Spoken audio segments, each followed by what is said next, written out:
Ki MP ka NDA kila Pynlong ya ke Jingïakhih hene ka sngi ha Parliament House Complex ha kaba kila Penrem ya ke Jingkynthoh bomburom ya u Dr. BR Ambedkar da ka seng Congress hadien ke Jingjia kaba ha kaba arngut ki nong yalam ka seng BJP kila mensau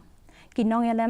yalam ka seng BJP u Anurag Singh Thakur u Radha Mohan Singh u Anil Baluni bat kiwe kila ya shimbanta ha ke Jingïakhih Hagaju kapur ki MP ka Liang Pyrshah Jingkynthoh ya unong yalam ka Liang Pyrshah u Malik Arjun Kharki ka MP jong ka Congress ka Priyanka Gandhi Wadra bat kiwe ki khot jong ka India Alliance kila Pynlong ru ya ke Jingïakhih bakarpang Pyrshah ya ke Jingkynthoh jong menteri kampo ying jong ka Sarkar Pedeng u Amit Shah Halor u Ambedkar जहाँ पे आज हम चाह रहे हैं कि भारतीय जनता पार्टी के एमपीज माफी मांगे because they have not only insulted the democracy of the country, they have insulted Dr. Bhimrao Ambedkar ji also, who is an idol for every citizen of the country.